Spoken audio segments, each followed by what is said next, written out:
Untold empire here. You have $100,000 in your savings account. Your bank tells you it's earning 4% interest. Sounds safe, right? Let me show you the math they don't want you to see. 4% interest minus 3% inflation minus 1% in taxes equals 0. Your money isn't growing. It's standing still. And that's the best case scenario. Now let me show you what's actually happening. The International Monetary Fund just confirmed global public debt hit $100 trillion. 42% of that debt has to be refinanced by 2027 at rates that are double or triple what countries were paying. Japan's 40-year bonds just hit 4% for the first time in history. Germany is borrowing a record 174 billion euros this year alone. The UK's borrowing costs are higher than during the crisis that destroyed a prime minister. And all three are trapped. They can't raise interest rates high enough to fight inflation because the debt service would bankrupt them. So they have one choice. Inflate the debt away, which means your cash loses value every single day. Look, I know this sounds abstract. Debt, inflation, currency debasement, but let me make it concrete. If you keep $100,000 in cash or bonds for the next 10 years, and inflation stays at just 3 to 4%, you will lose $15,000 to $20,000 in purchasing power. Not because you spent it, because the money itself became worth less. The government didn't steal it. They just printed more, diluted yours, made everything cost more. And here's what makes 2026 different. This isn't a theory anymore. It's happening right now. Japan holds $1.2 trillion in U.S. Treasury bonds. If their fiscal crisis forces them to sell, U.S. yields spike. Your mortgage rate goes up. Germany is breaking every fiscal rule they have. The U.K. is paying more to borrow than during their last government collapse. 3 major economies in synchronized crisis. And the only way out is to debase their currencies, which devalues yours too. So let me break down exactly what's happening, why your cash isn't safe anymore, and what you can actually do about it.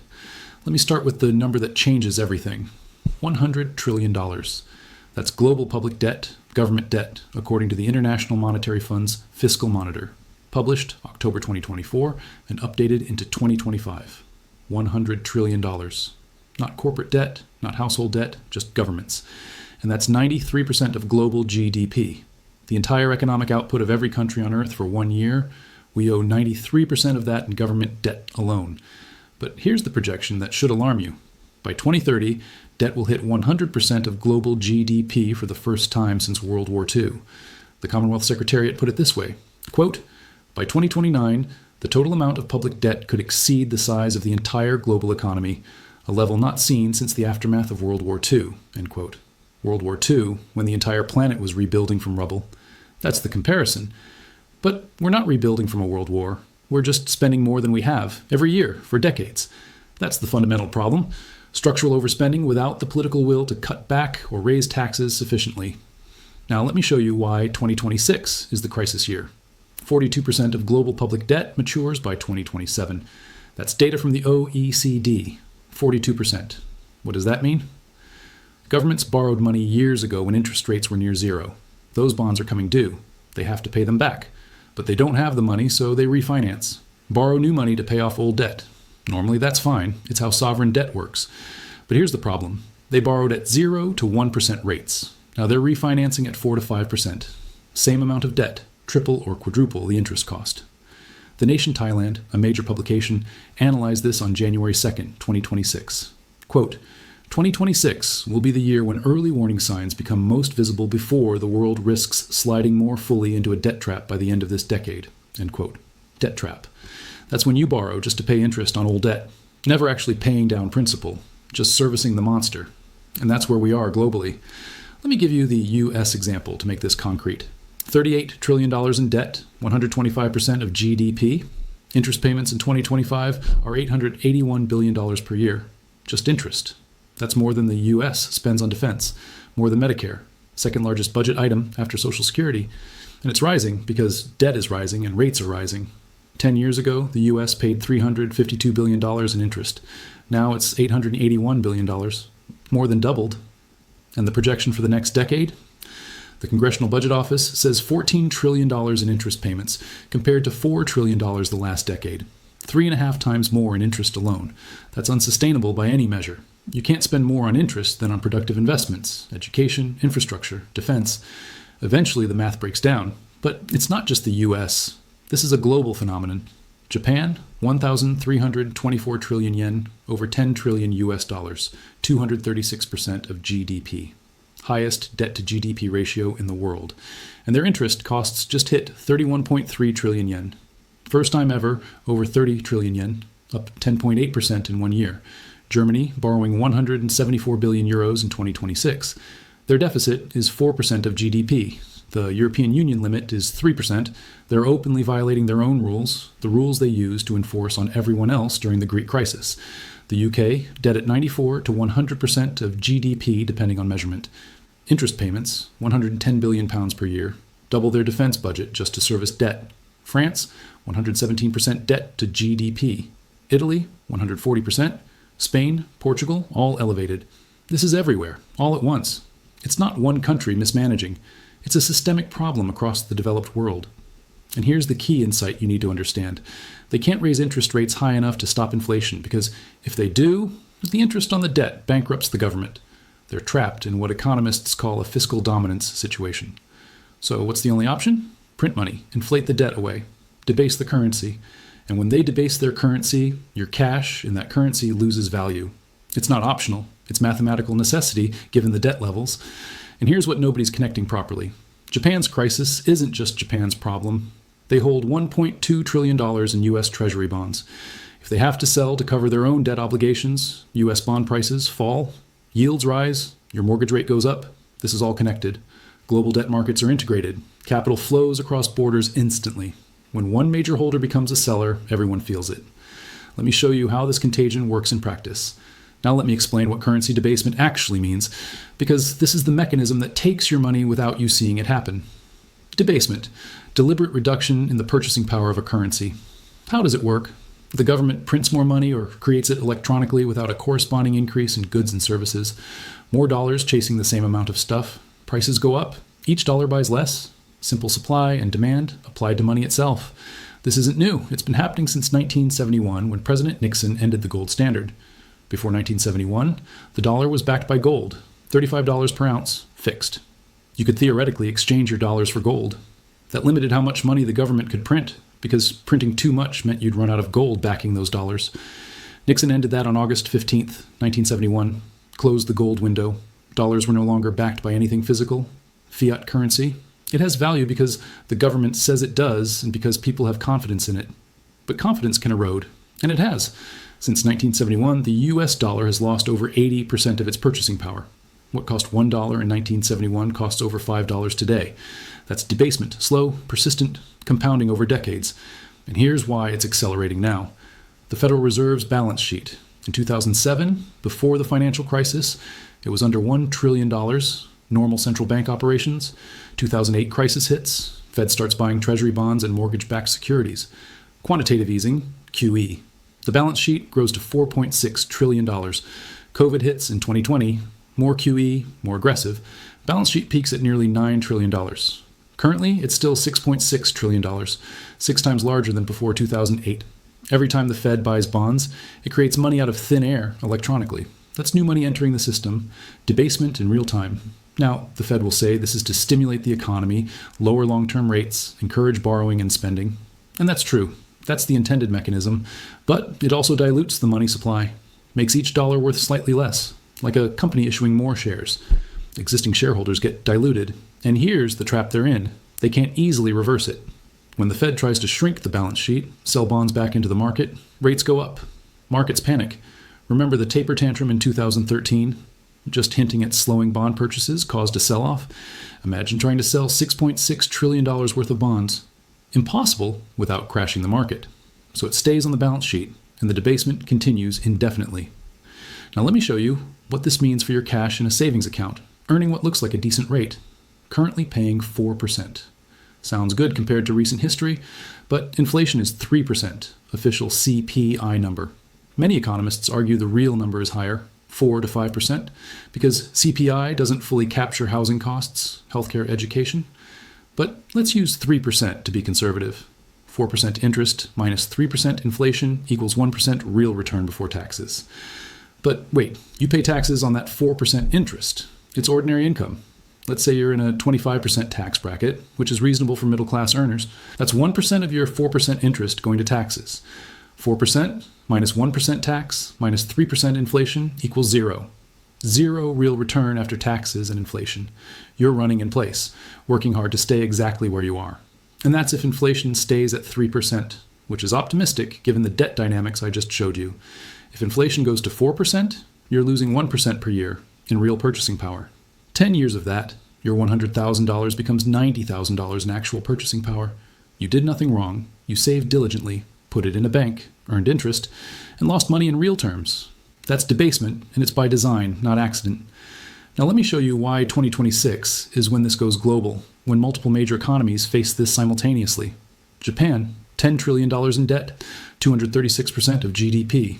For decades, they kept interest rates at zero, sometimes negative. Borrowed massive amounts, paid almost nothing in interest. It worked as long as rates stayed zero. December 2025, Bank of Japan raised rates to 0.75%, highest in 30 years. Suddenly, servicing $10 trillion in debt costs real money. March 2025, debt service hit 31.3 trillion yen, up 10.8% in 1 year. And it's accelerating because they're refinancing old 0% debt at new higher rates. Every bond that matures gets replaced with one costing 10 to 20 times more in interest. The math compounds quickly. Now Japan's Prime Minister Saito Takagi, November 2025, announces 135 billion yen stimulus. January 19th, 2026, calls a snap election. February 8th, 9 days from now as I record this, her campaign promise, suspend the consumption tax. That costs 31.7 billion yen in revenue per year. No funding plan announced, no spending cuts proposed, no alternative revenue source, just unfunded tax cuts on top of unsustainable debt. The bond market panicked. 40-year Japanese government bonds hit 4%, first time ever recorded. 10-year bonds hit 2.35%, highest since 1999. Traders called it the most chaotic day in years. Liquidity dried up, spreads widened. Classic panic. And then the U.S. Treasury Secretary got involved. Scott Bessent called his Japanese counterpart during the panic, expressed concern about the impact on U.S. Treasury prices. Why would he do that? Japan holds $1.2 trillion in U.S. Treasuries, largest foreign holder. If Japan's fiscal crisis gets worse, if they can't fund their operations, they might sell U.S. bonds to raise cash to cover their own debt obligations. If they dump $1.2 trillion, even gradually over months, U.S. Treasury prices fall. When bond prices fall, yields rise. When Treasury yields rise, all U.S. borrowing costs rise with them. Your mortgage rate, your credit card rate, your car loan rate, everything goes up. This isn't hypothetical future risk. Bessent made that call because the contagion risk is real and immediate. Now, Germany, the fiscal disciplinarian of Europe, the country that lectures everyone about balanced budgets and fiscal responsibility, January 2026 approved their budget. 520.5 billion euros in spending, 174 billion euros in new borrowing. Deficit, 4% of GDP. The EU limit is 3%. Germany is openly violating it. Germany has a constitutional rule called the debt brake. The deficit can't exceed 0.35% of GDP in normal times. It's written into their constitution. Their actual deficit is 4%. Over 10 times the constitutional limit. How are they getting away with this? Creative accounting. 500 billion euro infrastructure fund, completely off budget. Defense spending exemptions because of Ukraine. Loopholes everywhere. And the projection? Germany's debt will rise from 63% of GDP to over 80% by 2029, in just 5 years. The Bundesbank president warned publicly that the sustainability of German public debt could be jeopardized. That's extraordinary language from a central banker. Germany's economy? 2 years of recession. 2023 negative growth. 2024 negative growth. 2025 barely 0.1% positive. No growth means no revenue growth. Rising debt, rising interest costs, stagnant economy. Trapped. The UK 30-year gilt yields hit 5.64%, highest since 1998. But here's what makes it alarming. Higher than the Liz Truss crisis. Remember her? Prime Minister for 49 days. Her mini-budget crashed the bond market in 2022. Yields hit 5.1%. Today's yields are higher, 5.64%, and the Bank of England is cutting rates, trying to stimulate. Central bank cutting short-term rates, but long-term market rates rising. That's the market saying, we don't trust your fiscal situation. UK debt, 94 to 100% of GDP. Interest payments, £110 billion per year, double their defense spending. And politically unstable. Prime Minister Starmer's approval ratings falling fast. May elections are critical. If Labour loses badly, leadership crisis, market panic, 3 countries, Japan, Germany, UK, all trapped in the same way, all forced to choose between 2 bad options, default or debasement. They won't default. Too catastrophic, too immediate. Markets would freeze, banks would fail, chaos. So they debase, print money, inflate the debt away gradually. And when they debase, their currencies fall in value. The dollar relatively strengthens short term because US looks better than the alternatives. But the US is in the same trap. $38 trillion in debt. Eventually, everyone debases. It becomes a race to the bottom. All fiat currencies losing value simultaneously. And that's the environment we're entering right now. And here's the part that should worry you most. This isn't coming in some distant future. It's here. It's happening. The mechanisms are already in motion. Gold just crashed 5% in one day last week because markets think the new Fed chair will be tougher on inflation. But he can't be. Not with $38 trillion in debt. The math doesn't work. Let me show you exactly why. January 30th, 2026, President Trump nominates Kevin Warsh to be the next Fed chairman. Warsh served on the Fed board from 2006 to 2011 during the financial crisis. Known as an inflation hawk, opposed quantitative easing. Wanted tighter money, higher rates, hard money policy. Markets reacted immediately. February 6th, 2026, 2 days ago, as I record this, the metals meltdown. Gold crashed 5% in one day. Biggest single-day drop since the early 1980s. Silver down 13 to 30%, depending on which contract. Absolutely crushed. Dollar up 0.8%, best day since July. Why? Markets think Warsh will fight inflation harder than Jerome Powell. Less money printing, tighter policy, less debasement. So investors sold gold, the traditional inflation hedge, and bought dollars, betting on tighter monetary policy. But here's the paradox, the trap that Warsh will find himself in. He can't actually fight inflation the way he wants to. Why? The debt. If Warsh raises rates to 6 to 7% to truly crush inflation the way Paul Volcker did in the early 1980s, the interest on $38 trillion in debt explodes catastrophically. Currently, the U.S. pays $881 billion in interest at roughly 3.5% average rate across all maturities. At 6% average rate, interest would be $2.3 trillion per year. That's more than total federal revenue from individual income taxes, more than Social Security. It would be the single largest budget item, larger than the entire defense budget by a factor of 3. Impossible to sustain politically or economically. So Warsh is constrained. He can't raise rates as high as he might want to, even if he's philosophically committed to fighting inflation. The debt limits his options, which means inflation stays elevated at 3 to 4%, maybe higher, which means real returns on cash stay negative or zero, which means debasement continues despite having an inflation hawk in charge. The market celebrating Warsh's toughness will eventually realize this constraint. Gold will come back. Dollar will weaken long-term as debasement accelerates. The Warsh nomination is a short-term sugar high, a temporary relief rally. Long-term, the fundamentals haven't changed. Too much debt, can't raise rates high enough, must inflate it away. That's the only path forward that's politically feasible. Now, let me show you what investors who actually understand this dynamic are doing. They're not keeping cash. They're not waiting around hoping this resolves. They're fleeing cash systematically. Where are they going? Gold, the classic inflation hedge that's worked for 5,000 years. In 1995, gold was $380 an ounce. Today, over $2,300 an ounce despite last week's drop. Not because gold got more valuable. Gold is gold. Same element, same properties, same uses. Because dollars got less valuable. It takes more devalued dollars to buy the same ounce of gold. Gold doesn't change. The measuring stick, the dollar, changes. And central banks know this. They're buying gold too, massively. Through October 2025, central banks purchased 254 tons of gold, and 95% of central banks surveyed expect to increase their gold reserves into 2026. Think about what that means. Central banks, the institutions that print money, don't fully trust their own fiat currencies, so they buy gold as a hedge. If the people who create money don't trust it, why should you? Bitcoin, the digital alternative. Controversial, volatile, not for everyone, but it has one key property. Fixed supply. 21 million maximum. Can't be printed. Ever. Governments can print unlimited fiat currency. They literally just create it electronically.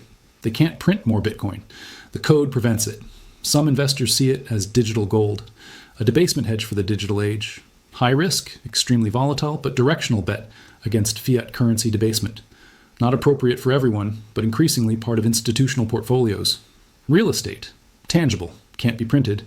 Inflation generally pushes real estate values up because replacement costs rise, building materials cost more, labor costs more. But it's illiquid, has costs. Maintenance, taxes, insurance, not as portable as financial assets. Not for everyone, but historically a good inflation hedge. Quality stocks, companies that can pass inflation costs to customers, pricing power, real businesses producing real goods and services, generating real earnings, not just financial assets, actual productive capacity. Companies that own hard assets, infrastructure, resources. The pattern is clear across all these assets. Smart money, institutional investors, central banks, wealthy family offices, they're all moving away from pure cash and bonds, moving into real assets, things that hold value when currencies debase. Now, I'm not telling you to sell everything and buy gold and Bitcoin tomorrow. That's not financial advice. That's not appropriate for most people. That's your decision, made with your financial advisor who knows your specific situation, risk tolerance, time horizon, goals. But I'm showing you the trend, the direction of sophisticated capital.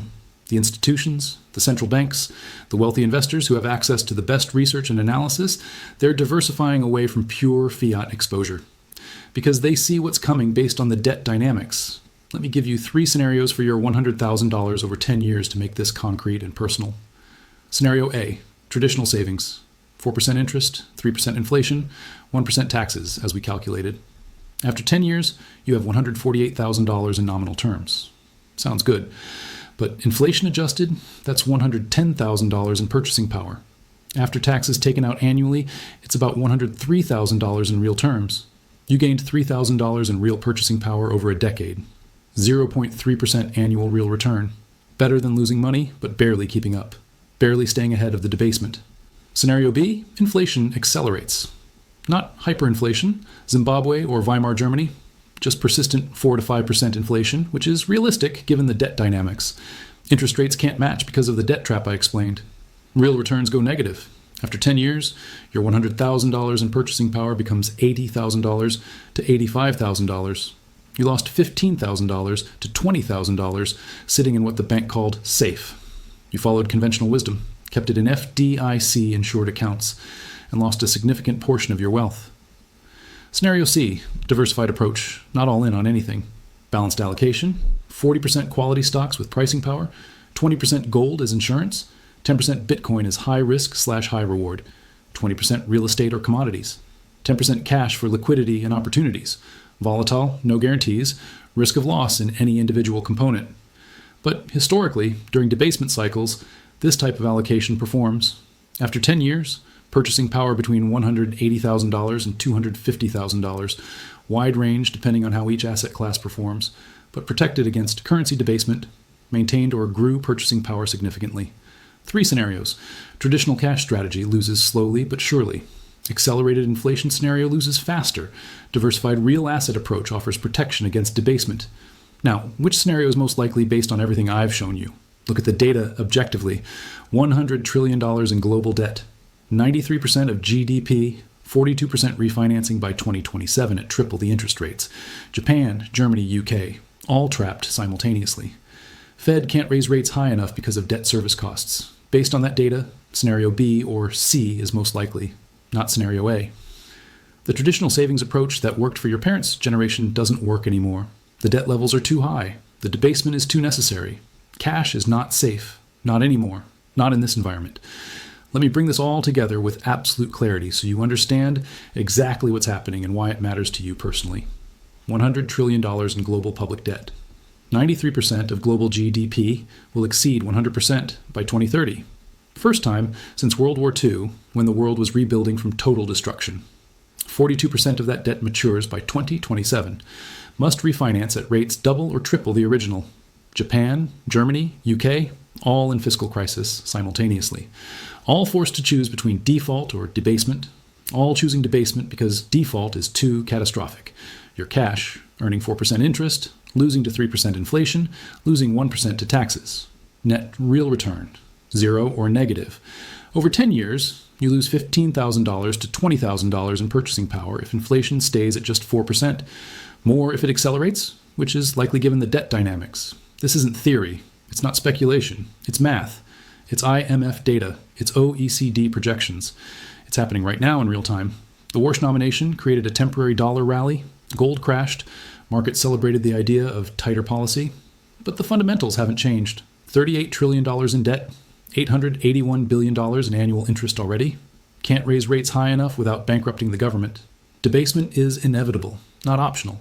Mathematical necessity, slow, persistent compounding, death by 1,000 cuts. Your purchasing power eroding year after year. Not dramatically, not in a crisis you can see. Quietly, gradually.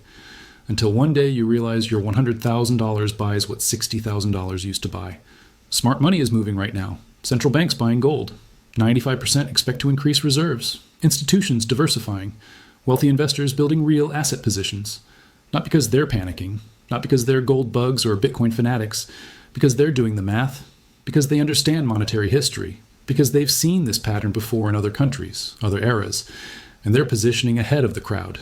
Your $100,000 in cash will be worth $85,000 in 10 years in real terms if you do nothing. That's not a crash. That's not a crisis. That's silent erosion, debasement. And the solution isn't complicated, though it requires action. Diversification. Keep some cash for liquidity, 6 to 12 months of expenses. Essential. You need emergency funds. But excess cash beyond that, move it. Incrementally, thoughtfully, with proper advice, into assets that maintain value when currencies debase. I-bonds. If you want government safety with inflation protection, gold for classical hedge that's worked for millennia, quality stocks for growth and inflation pass-through, real estate if affordable and appropriate, Bitcoin if you understand the risk and can stomach the volatility, not all in one, diversified, balanced, appropriate for your specific situation, age, risk tolerance, time horizon. Talk to a financial advisor, someone who understands monetary history, who knows what debasement looks like, who can position you appropriately for what's coming. Because the next 10 years will not be like the last 40. The debt is too high. The refinancing cliff is too steep. The demographic pressures are too strong.